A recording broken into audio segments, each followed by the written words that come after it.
Hello and welcome everyone the online गुरु में मैं सुनील शर्मा आप सभी का स्वागत करता हूं। आज का सेशन उन सभी एस्पिरेंट्स के लिए खास है जो RIMC का जून 23 एंट्रेंस एग्जाम दे रहे हैं। आप सभी जानते हैं कि जनरल नॉलेज के पेपर में करंट अफेयर्स भी आपसे पूछी जाती है। तो आज के इस सेशन में हम मल्टीपल चॉइस क्वेश्चंस के फॉर्म में इन सभी करंट अफेयर्स को सॉल्व कर रहे हैं। ये हमारा इस सीरीज का सेकंड एपिसोड है। ऑलरेडी आप फर्स्ट एपिसोड चैनल पे देख चुके हैं। आज का सेशन शुरू करने से पहले आप सभी को इन्फॉर्म करना चाहूंगा RIMC जून 23 एंट्रेंस एग्जाम्स के लिए 600 प्लस इंपॉर्टेंट करंट अफेयर्स का एक बैच हमने क्रिएट किया है जिसमें आपको इन सभी क्वेश्चंस मिलेंगे MCQ के फॉर्म में। आप टेस्ट दे पाएंगे और अपने रैंक देख पाएंगे।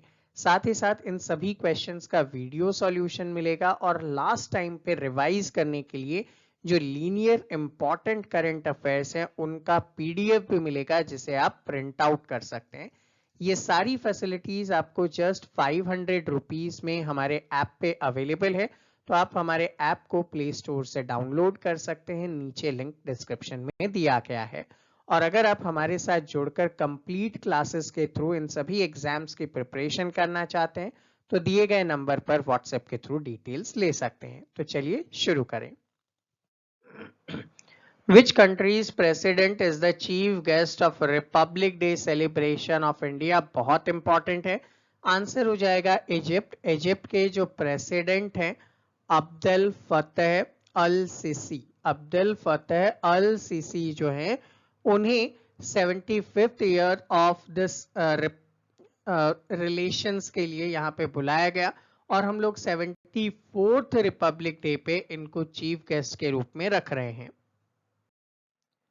India is set to start supplying diesel to which country through a friendship pipeline? तो देखो इंडिया बांग्लादेश फ्रेंडशिप पाइपलाइन हम लोगों ने स्टार्ट की है। पाइपलाइन का नाम हो जाएगा इंडिया बांग्लादेश फ्रेंडशिप पाइपलाइन। इस पाइपलाइन के थ्रू क्या किया जा रहा है? इंडिया जो है वो बांग्लादेश को अवेलेबल करवा रहा है diesel. Which Indian state topped the medal tally in the 5th Khelo India youth games? तो देखो 5th खेलो इंडिया यूथ गेम्स जो है वो कहाँ पे हुए थे? मध्य प्रदेश के अंदर हुए थे। मध्य प्रदेश में तो ये ऑर्गेनाइज किया गया था। अब यहाँ पे आपसे पूछा है कि भाई सबसे ज्यादा रैंक किसे मिला, सबसे ज्यादा मेडल किसे मिला? तो आंसर हो जाएगा महाराष्ट्र को यहाँ पे सबसे ज्यादा मेडल मिला। कितने मेडल मिले? तो महाराष्ट्र को टोटल 161 मेडल मिले। इन 161 में 56 मेडल जो थे वो कौन से मेडल थे? गोल्ड मेडल थे। ठीक है, तो महाराष्ट्र ने सबसे ज्यादा यहाँ पे मेडल जीता था। याद रखेंगे कहाँ पे ऑर्गेनाइज किया गया था? तो ऑर्गेनाइज किया गया था ये इवेंट मध्य प्रदेश में। Vishwa Bharati university which was seen in the news recently located to which state? देखो यूनेस्को ने क्या किया है, यूनाइटेड नेशंस का एक ऑर्गेनाइजेशन है यूनेस्को, उसने क्या किया, अनाउंस किया है विश्व भारती यूनिवर्सिटी को एज अ हेरिटेज। और क्या नाम दिया है इनको? First living heritage university. ठीक है, वर्ल्ड का फर्स्ट लिविंग हेरिटेज यूनिवर्सिटी का इसे नाम दिया गया है। एंड कहां पे है? तो भैया आपका आंसर हो जाएगा वेस्ट बंगाल के अंदर है। इसे 1921 में इस्टेब्लिश किया था। रविंद्रनाथ टैगोर जी ने इसे इस्टेब्लिश किया था। निसार एक अर्थ ऑब्जर्वेशन सैटेलाइट है जो इसरो और किसने मिलके बनाया? तो देखो यहाँ पे एक ना नाम को अगर आप अच्छे से पकड़ते हैं तो देखो फर्स्ट में कौन आता है? एन। एन से कौन हो जाएगा? नासा। फिर आई है, आई से कौन हो जाएगा? इसरो। तो नासा और इसरो का मिलके क्या बनाया गया है? एक सिंथेटिक अपार्चर रीडर। ठीक है, अपार्चर रडार भी आप भूल सकते हैं।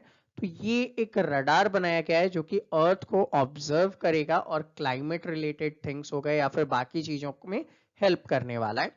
तो ये जो प्लान है ये कब जाने वाला है? 2024 4 में लॉन्च होने वाला है। कहां से लॉन्च होगा? सतीश धवन सेंटर से, सतीश धवन स्पेस सेंटर से इसे लॉन्च किया जाएगा। तो हमारे लिए इंपॉर्टेंट है। अब आंसर क्या है? तो भाई नासा और इसरो, इसरो इंडिया का है और नासा किसका है? यूएसए का है। धौलावीरा जो रिसेंटली न्यूज में था वो इंडिया के किस स्टेट या यूटी में है? तो देखो धौलावीरा जो है वो बताया जा रहा है कि अराउंड 3500 बीसी के टाइम पीरियड पे भी वो अवेलेबल था। उसको यूनेस्को का वर्ल्ड हेरिटेज साइट के रूप में भी डिक्लेयर किया जा चुका है। और G20 का जो टूरिज्म वाली मीटिंग होगी, ठीक है, G20 का जो टूरिज्म की वर्किंग ग्रुप की मीटिंग होगी, उस मीटिंग को कहां रखा जा रहा है? रन ऑफ कच्छ के अंदर रखा जा रहा है। कहां पे है ये? रन ऑफ कच्छ गुजरात के अंदर है। तो वहां पे धौलावीरा को भी प्रमोट किया जाएगा। Which country's Chief Justice is the chief guest of 73rd Foundation Day of Supreme Court of India? Bharat में सुप्रीम कोर्ट जो है उसके फाउंडेशन डे के ऊपर किसे 73rd गेस्ट के रूप में यहाँ पे बुलाया गया? तो देखो सिंगापुर को यहाँ पे बुलाया गया। सिंगापुर के जो चीफ जस्टिस हैं सुनद्रेश मेनन, सुनद्रेश मेनन जो है उन्हें यहाँ पे एज ए चीफ गेस्ट बुलाया गया था। Who is the chairperson of 22nd law commission, जिसको कि 2024 तक के लिए एक्सटेंड कर दिया गया है? तो जस्टिस ऋतुराज अवस्थी जो हैं वो 22nd लॉ कमीशन के चेयरपर्सन बनाए गए हैं। और अब जो लॉ कमीशन का टेन्योर है वो 31 अगस्त 2024 तक के लिए क्या कर दिया गया है? एक्सटेंड कर दिया गया है। ऋतुराज अवस्थी जो है वो कर्नाटका हाई कोर्ट के चीफ जस्टिस रह चुके हैं। लॉ कमीशन करता क्या है? तो ये आइडेंटिफाई करता है जो आउटडेटेड लॉज होते हैं ना, जो पुराने हो चुके हैं, जिसका अभी के टाइम पे कोई रेलेवेंस नहीं है, उन सभी को आइडेंटिफाई करना और उनमें चेंजेस करना या फिर उनको हटाने का काम सजेस्ट करता है law commission. Which city hosts the World Government Summit 2023?